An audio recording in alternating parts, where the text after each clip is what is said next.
Hey there, everybody. Happy Monday. We're going to go ahead and get started with Mindfully Fit 365. I've had an exceptional day. The weather wasn't too bad. With this Texas weather, we should expect cold days some days, warm days some days, whatever. But today was an awesome day. Had an amazing training at Bed Bath & Beyond, training their employees. Met an amazing lady named Mary who knew everything. The woman was on it. And so watching her perform customer service and just being so clear on all of the products, and it was nuts. So anyway, with that being said, today I want to talk to you guys a little bit about balance. And the reason this conversation came up on this week was because I actually sat down with two friends on last week, and one of my clients who they all were like, you know what, I am just struggling to find balance in those exact words. And I'm like, one of the ladies was saying, you know what, well, I feel overwhelmed. And so one of the things that we have to be mindful of is you do have control over your life. You have control over whether or not you reach the point of being overwhelmed. You have control over whether or not you achieve balance in your life. You know, the hard part, especially when you have a family, you're running a business, or you have a professional career, all of that stuff, when you're looking at and then in relation to your own personal life, when you look at that, a lot of people say that, and I guess there have been a lot of studies, I'll say it that way. There have been a lot of studies that have went back and forth over whether or not actually achieving balance is a real thing, right? And I think that's open for discussion and debate, no matter who you're talking to or whatever. But the thing that you do have to realize is, when you look at balance, sometimes people may say, well, she doesn't have balance because at the end of the day, he or she chose, to say, well, family's not really that important to me. I value work, and so they put more eggs in the work basket. I think at the end of the day, you have to understand that balance is up to each and every one of us. And the things that you do love, you will make time for. The places that you place value, you will make time for. And so you look at someone who is struggling to find balance. Hey there, Ricky. You look at somebody who's trying to find balance in their family. I would check their value system. I would check to see, do they even really value family? Because for me, family is the foundation of my life. I always say family is my first ministry. So if push comes to shove, if I have to drop everything else, I am going to put all my eggs in my family basket. And what I've learned over the years is that you do have to find a level of balance in it all, because while somebody like me, I value family, I have to work, I have to make money. And so with that being said, it's important that we don't allow the things, especially the things that we don't value, to consume our lives, and especially looking at nowadays, there's so much technology, right? Technology is everywhere. And now with technology, people have access to us, 24 hours a day, 7 days a week. Well, that doesn't mean that they get to. You have allowed them to up until this point, but it doesn't mean that they get to, with technology, there's so many, and this will take us into our first point. I want to give you 7 ways to achieve balance in your life. But with the point I was going to make with technology, not only has it put us in a place to where we're always having to be available. I remember being in corporate, and I would be checking emails at 1 and 2 in the morning and responding at 1 and 2 in the morning, and on Saturdays and on Sundays, to the extent that became the expectation. The thing is that I set that expectation. My job didn't set it. I set that expectation by always being readily available, by always responding. When I accepted that position, they never sat down with me and said, hey, Keisha, we need you responding 24 hours a day. We need you responding. They never said that to me. I set that expectation in my own life. And so the thing that I need you guys to hear more than anything is that you have to find life balance. You have to set guidelines. You have to set boundaries in your life, because if you don't, you're going to find yourself struggling mentally, physically, spiritually. You're going to find yourself overwhelmed. You're going to find yourself struggling to live this life. At the end of the day, we all want the same thing. We want to live a life filled with peace, love, joy, and happiness. And the only way we get there is if we have standards and expectations, boundaries that we set in our life, which show people how they can operate in our lives, which shows people how we're going to show up. It gives them the parameters in which to operate in our own lives. And so with that being said, Let's jump right into it. The first point I want to make is, you have to know your values. You have to have goals. You have to have a vision for your life. When you have goals, you have values that you've set up. You have a vision for your life. You have a standard in which to measure what you accept and what you won't accept. You have a standard in which to look at that says, you know what? Hey, okay, so you're asking me to do this thing that doesn't fall within my vision. That doesn't fit into my value system. And you're able to say, which is the second thing I want to tell you, you got to learn to say no, right? You have to learn when to say no. I understand, especially when you speak of technology, everybody wants to be everywhere. Everybody wants to be doing everything because we want social recognition. We want to have a level of social status or whatever. And so with that being said, you have to have the parameters that help you to pick and choose what you do and what you don't do. When somebody invites you to an event, you need to be able to look at your life and your goals and your vision, and you need to be able to say, does this fall into a category that I value? Is this something that's important for me to be doing? Because guys, there's so much work out here to be done. We really have to get to a point to where we are really saying, okay, this is worth my time. This isn't worth my time. And I'm sorry, it has no reflection on you and how I view you and any of that. But at the end of the day, this is my life and I only have one life to live. And so please, please, please identify goals for your life. Know what your values are. Please have a vision for your life. So in that vision, for me, the things that I value family, again, over everything else. So when it comes down to picking and choosing, and especially for those of you who always find your calendars booked, when it comes down to picking and choosing, I can look at it and say, okay, my family has this going on. There's this business opportunity. There's this. And I can look at it and weigh it against my goals. I can look at it and weigh it against my vision. And that actually makes it easier for me to select versus me just saying, eeny, meeny, miny, more, throwing a coin in the air. And so on top of that, another thing that I want to tell you guys you have to do, one of the things that we're all guilty of, me included, is going through life just allowing stuff to stack on top of stuff, on top of stuff, on top of stuff, right? Then one day you look up and you're overwhelmed, you're burnt out, and you can't figure out why. It's because you never stopped and took the time to clean up your life. You just kept adding things. When you move into a house, have you ever been over somebody's house where their garage is packed all the way to the front of the door? Then you go inside their house, there's stuff stacked on top of each other, and you're like, oh my God. And it's because they never took time to say, well, I no longer use this. I no longer need that, and get rid of stuff before they started adding stuff into that space. And a lot of us do that with our lives. All we do, we just keep going through life, and then you're 50 years old, and you look around your house, you look at your life, and it's a reflection of 50 years of stuff. 50 years of stuff that has nothing to do with where you are in your life right now, that has nothing to do with your goals right now, has nothing to do with your future, your vision. And so I'm going to challenge you guys to get better about taking a moment to reflect, to stop, to sit down. And we'll talk about that later on. That's a really important piece of maintaining balance. You have to take a moment to stop and assess. You have to take a moment to look and reflect and say, okay, where I am now and where I'm going, this no longer fits, so it has to go. And that's a big part of finding and achieving and sustaining balance in your life.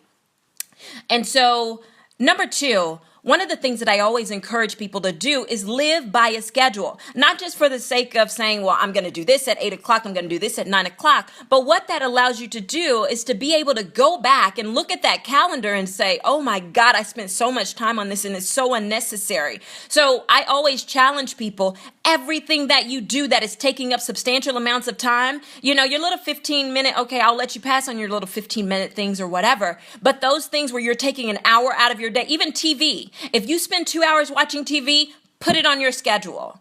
Because things that are taking up large blocks of time, you need to be mindful of that. Because especially for those people who are like overwhelmed and they're like, I just don't have enough time to get it done. And then you look at your week and you see, oh my God, I spent 20 hours watching TV this week.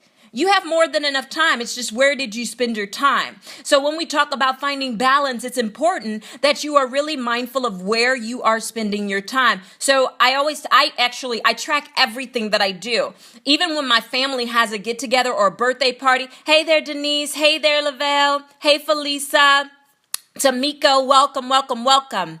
And so even when my family has a get together, even if it's something as simple as a kid's birthday party, I put it on my calendar, because when I go back at the end of the month and I review my life and I look at where I spent my time, it shows me, okay, Keisha, you're good. You're giving family the time that they need. You're doing what you need to do in business, even down to from the standpoint of prospecting and sales calls and follow-ups and things like that. I actually put all that stuff on my calendar so that I can see where all my efforts are going, so that I can see, okay, Keisha, you're putting too many eggs in this basket, and that's why you're overwhelmed. But it gives me a visual of where I am, and it's easier to see the visual of, okay, yeah, Keisha, you're doing too much here, and that's why you're overwhelmed. So back up there a little bit. That wasn't necessary, and let's put a little more time here. Another thing that I want to encourage you guys to do in the process of scheduling, you have to make time for yourself.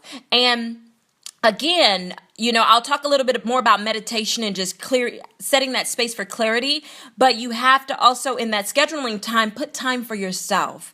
Always allocate time for yourself, because again, and some may look at it as being selfish, but guess what? If you aren't any good to yourself, you can't be no good to nobody else. If you're burnt out and you're overwhelmed, guess what? You are going to become a mean, grumpy, frustrated person, which ultimately means you're going to project that onto others. So that's going to cause your relationships, your work relationships, your familiar relationships, all of them to be chaotic and confusing and stressful, because you didn't take the time to care for yourself. So scheduling is a huge part of finding balance. And again, that schedule needs to correlate with your vision for your life, because it is so easy. I get called all the time to do things. And even this year, one of the things that I've started doing is actually not even accepting certain speaking engagements because they don't align with who I am and where I'm going. I did that last year. I did that 2 years ago. This year, there's no place for that. And so I'm really learning to honor myself, right? And that's all balance is. Balance is learning to honor yourself, and when you look at your life and you're overwhelmed and you're stressed out and you're stretched thin, it's because you yourself, my friend, did not honor yourself, right? And so with that being said, track what you spend your time on.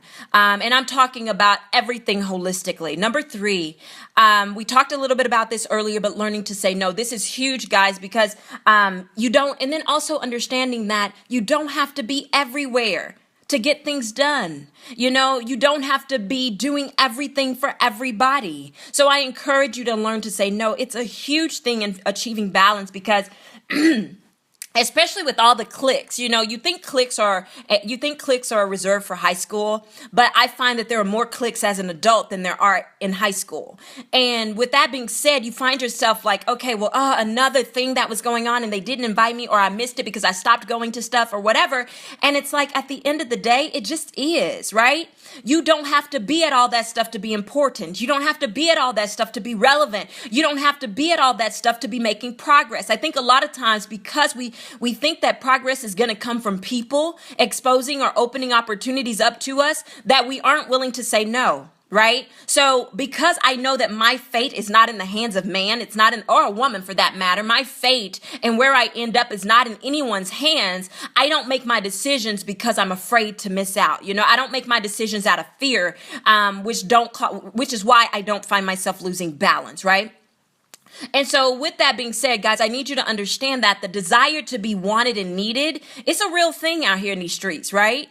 Yes, divine events are more powerful. Yes, Denise, we got to create boundaries and don't be afraid to say no.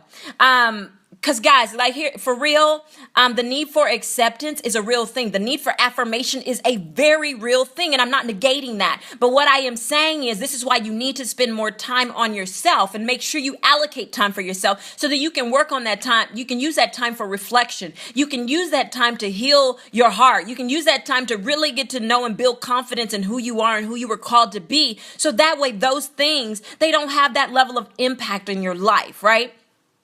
And so at the end of the day, this is a huge one. Okay, so one of the things that we are very guilty of is going into environments and setting unrealistic expectations of ourselves. I didn't say people are setting unrealistic expectations of us. Did you hear what I said? Have you ever taken on a position or a job, and then you went into that position and they said, hey, we need this done. And you say, oh man, I'm going to get that done. And I'm going to get on an airplane and I'm going to fly to London. And then I'm going to get to London and I'm going to pick up some pastries and then I'm going to come back and then I'm going to deliver them to the meeting. And by the time you finish this thing, you've made it into this whole expectation of that you got to fly across the world, get the pastries from London, come back to the meeting, set the meeting room up, then go down the street around the corner, You've made this unrealistic, you've set this unrealistic expectation for yourself, and you keep trying to deliver on it until you exhaust yourself. Now people are looking to you for that expectation because you set that expectation. Now it's a different thing when you go into a job or a position or whatever, and the people look you in the face and say, hey, this is the expectation that we have of you. That's a different thing. But when you come in and you start to, because you want to go above and beyond, and 9 times out of 10, you're not going above and beyond, you are going just far left, right? So we have to stop setting these unrealistic expectations up for ourselves. And then when people start holding us to them, now we mad. Now we overwhelmed. Now we're frustrated. And I'm not saying don't exceed the expectation, because let me tell y'all this. Most people's expectation are very minimal.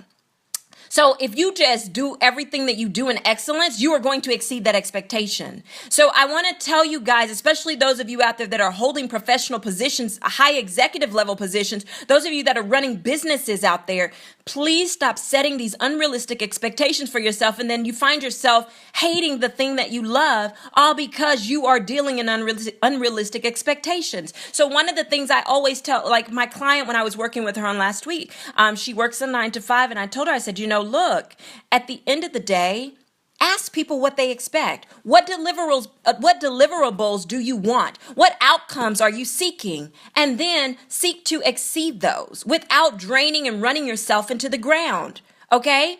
Sit down somewhere. Yes, Denise, sit down somewhere. And so guys, a lot of what we're experiencing when we get overwhelmed, when we get frustrated, and the same thing is when you're taking home work on the weekends. Yes, sometimes that is required. When it comes to a very serious project or deadline, yes, we stay late. We work overtime. You do what you have to do to meet deadlines, but don't let it become your norm. That's not balance. When things become your norm that are not really supposed to be, that's when you lose balance. And so one of the things that I encourage you to do, and let me say this before I go to that, please pace yourself. Learn to pace yourself in life and learn how to set realistic deadlines and that you're going to deliver upon. So one of the things that I always do when I'm working with a client is I always say, what is your deadline? I ask them their deadline first. And then I say, okay, based upon your deadline, let me go back and let me assess.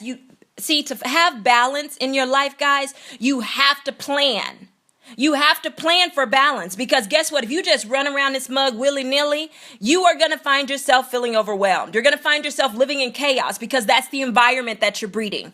And so the thing that I encourage you to do, I always ask my clients, what is your deadline? When do you have to have this? When they give me the deadline, I then go back and I break the project down into bite-sized pieces. And with life, you have to learn to do that. You have to learn to break things down into these bite-sized chunks that you can actually enjoy the process and you can grow from it. And then I ask them, okay, after I've went back and I've looked at everything and I've laid out the plan, I say, okay, based upon the plan on the plan here, we're going to get you this deadline. Or if I can't meet that deadline and they are setting the unrealistic expectation, being bold enough to speak up for yourself. Because again, remember, we talked about honoring yourself sometimes. And this even goes to those of you that are in ministry. You have to honor yourself. One of my most favorite people in the world, we had this conversation 2 or 3 weeks ago, because like I told her, we love you and we need to see you. We need to have you live a sustainable life so that we have you for 10 more years, 20 years, 30 years to come.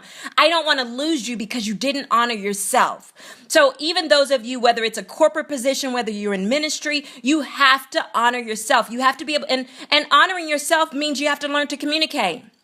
You have to learn how to tell people, you know what, this week has been a very trying week. I've had this going on. I've had that going on. So I really need to take a day. or I need to come in a little later. Like, honor yourself in this process. And so, again, with the massive project thing, guys, please break it down into bite-sized pieces. Please make the plan. Please look at, okay, this is what I can do each week. And then break it down into daily, daily projects. This is what I can deliver each day. This is what it's going to look like each week. Boom, your deadline is complete. But this is why we get overwhelmed, because we don't take the time to look at something realistically, and we set unrealistic expectations as a result. So anyway, another thing, please, you have to limit technology in your life. I know it's absolutely amazing. I know you love the videos and laughing. I know you love being on YouTube for 5 hours after you went on there just to watch that one video that somebody shared with you. I get it. I know that you want the accolades for always being available till, 5 in the morning or whatever. I know you love the praises that you get. I know that. But guess what? At some point that is going to catch up with you. So one of the things that I did when I was in corporate America towards the end, because I struggled, and I'm going to be real with you guys. The way I learned balance is because I struggled so heavily with it, mainly because I love killing the game. Like, killing the game is at the core of, y'all don't understand, killing the game is who I am. Actually, when I was born, my mama called me Keisha Killing the Game. And I said, Mama, I can't. I stopped when I came out her womb. I said, Mama, look, you can't call me Killing the Game. They won't understand that, Mama. They're not ready for. Okay, I'm lying, but whatever. I'm sorry. So anyway, I love handling business, and I love business, right? I love giving everything. I love doing things in excellence. But what I learned the hard way and this goes into the next point. I learned the hard way that I had to have balance, that I had to take care of myself, that I had to honor myself. But let me tell you guys, from Jump Street, set those technology boundaries. Tell people I don't respond to emails after 7 o'clock unless it's an emergency. I will check, at 9 o'clock before I go to bed to see if there's anything. But please know that I don't respond to emails unless it's an emergency after 7 o'clock, because I have to honor my family, and that is my family's time. If you have to get to the point to where you have a family basket where you put all technology into the basket downstairs or upstairs or whatever to keep people off their phones, please start to set those boundaries even for your children. So that way, as they grow into adults, they don't become overwhelmed, imbalanced adults, okay? Another thing, and again, companies are very flexible when it comes to this. You set that expectation of checking emails on the weekend. You set that expectation of being on call 100 times a day. You set the expectation that you respond in 10 minutes, right? So even having standards for yourself that you've outlined and said, I respond to all inquiries within 12 hours. If that's a realistic expectation for you, set the bar at 12 hours. Don't be so fast to respond to an email immediately. Give it an hour so people begin to have that expectation of, I check my emails at noon, at 3, and at 6 or whatever right before I leave, right? You have control over that. Set the expectations and put them in writing and post them in your work area so that you see, oh, Keisha, don't click that email, because they're going to see that you read it and they're going to be waiting for a response. So post the guidelines so that you have them to follow for yourself. Again, I do encourage you all periodically to do a tech detox where you shut the TV off and you don't watch TV for a month or a week, even if a week is all you can do, where you don't watch TV, where you say, I swear off Facebook or Instagram, Twitter, all of those things. Do technology detoxes. And even on top of that, I'm going to encourage you to go on a social detox, because some of y'all too social to your detriment. So I'm going to encourage you as well to go on a social detox. And as we talk about social detoxes, and we'll get there. I keep wanting to go into quiet time and taking care of yourself, but we'll get there. Number 6, listen to your body. I mentioned this just a minute ago about taking care of yourself and honoring yourself. The way that I learned it was at one point in my life, I began to have just crazy allergic reactions. Do you understand what I'm saying? Like, to the extent to where my lips would get this big, I would have hives from my head to my toe, and it would never go away. And I kept going to the doctor. They would give me a steroid shot. I go back to work, same thing. Go to the doctor, steroid shot, nothing. And I kept having these outbreaks. And one day my doctor wasn't available when I needed an appointment. So I had to go to a doctor near my house who was like a natural doctor. Who studied allergies, and so a dermatologist. And so I went to visit him, and he looked at me and he said, I know what's going to fix this, but are you willing to do it? And I'm like, well, what do you mean? He said, I don't want to give you a steroid shot. You're asking me for a steroid shot because you know that works immediately, but I want to give you a long-term solution. And I said, but I need immediate help with this. I can't walk around with my lips this big. I can't walk around with my face all half swollen up. And he was like, I get that, but if I tell you what needs to be done, will you do it? And I said, well, first you got to tell me. I'm not going to agree to nothing, because what if you asking me to strip or something? I'm not down with that. No, I'm sorry, y'all. I get carried away. And so he said, all you have to do is get rid of whatever it is that's stressing you out, and you will see that this will stop. He said, because from what you're telling me, he said, this isn't a food thing, because you can't identify the foods that you've been eating. And you told me that you cleaned up your diet. So this has to be a stress-induced reaction. And I said, well, I can do that. That ain't nothing, you know? And so that's when I began like really meditating and just really taking time to go for long walks and really being mindful and pacing myself and really practicing balance and honoring myself. And in that space, guess what? I haven't had reactions like that in 4 years now. It's 4 or 5 years now. But again, your body is warning you. Your body is always screaming, Keisha, sit down somewhere. Don't touch that. Don't go over there. Don't do that.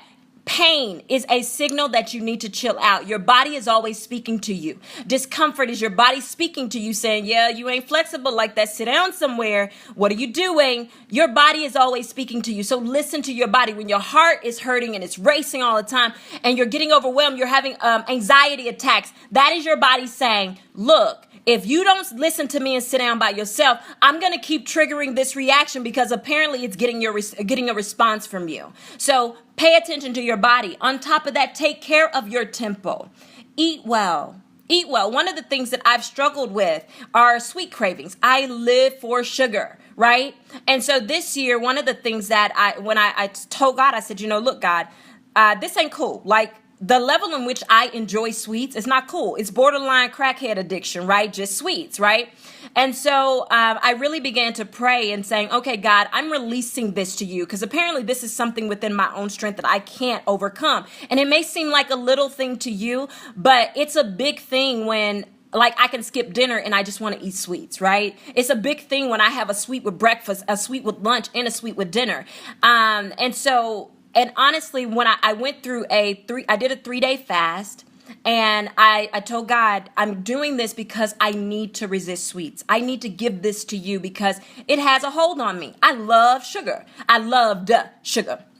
And I've been doing really well. I went to a birthday party this Saturday, and my family knows I love cake. And they were like, Keisha, you didn't get your slice of cake? I don't need it, because I didn't have the craving. It had become a habit versus a craving, right? And so a lot of times we do things just out of habit. And so I found myself just getting the cake or getting the ice cream because it had become my habit every day when I come home at 5 o'clock to swing by Sonic and get me a big waffle cone, right? It had become my habit to go to Sweet Frog and get me a cup of vanilla with cookies with Oreos in it. It had become my habit to, when I go to the grocery store every week, buy root beer, buy A&W root beer, and a thing of vanilla ice cream, make root beer floats every time I want one. It had become my habit. It wasn't even that I had the cravings for it. It just became my habit. It became a part of my daily routine. And so I challenge you guys to eat well, take care of yourself, and know that you can't do everything by yourself. And so when you can't, knowing where to surrender, knowing where to delegate, is a huge part of that. When we talk about massive projects, taking care of yourself is knowing when to delegate and how to communicate in that delegation. So all of these things, guys, and I want to finish this up and wrap this up so you guys can I got a meeting in a minute. So I got a minute to make this point.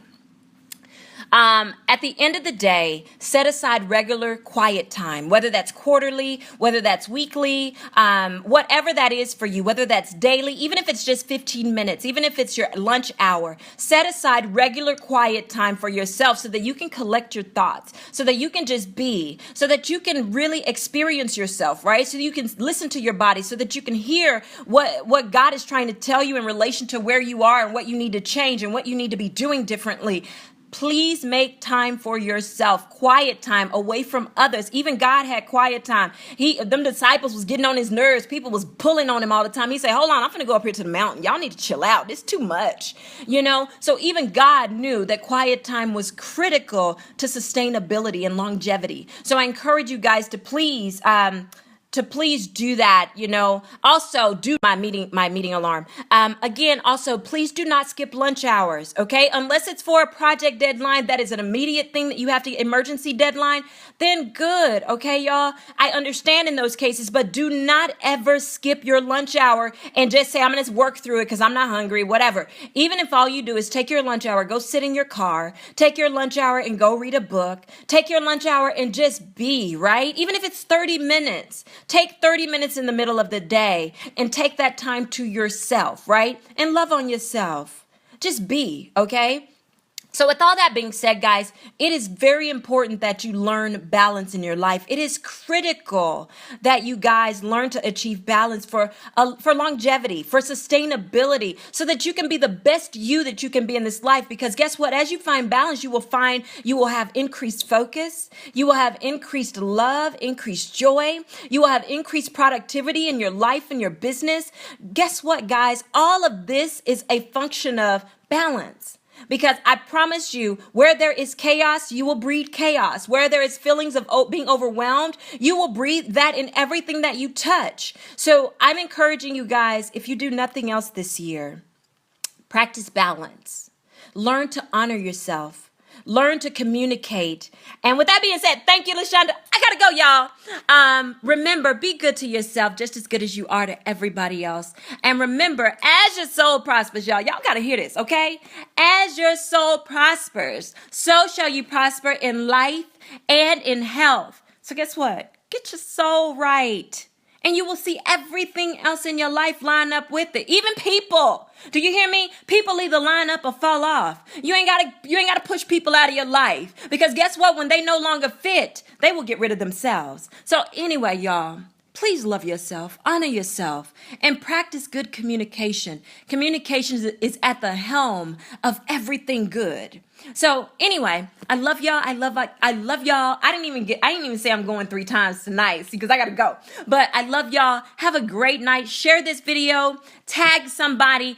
Don't forget to join me this Saturday, February the 18th at 9 a.m. I will be at Grace Fellowship Church in Grand Prairie. Y'all, we're going to have a real live love discussion. I'm gonna share my story of how God taught me love, and it was pretty horrific. But nevertheless, I'm thankful for it. And so join me on Saturday, 9 a.m. Invite a girlfriend, invite your mama, your sister, them, because y'all, if we want to see this world shift, we're gonna need a little bit more love out here in the world. I love y'all and good night.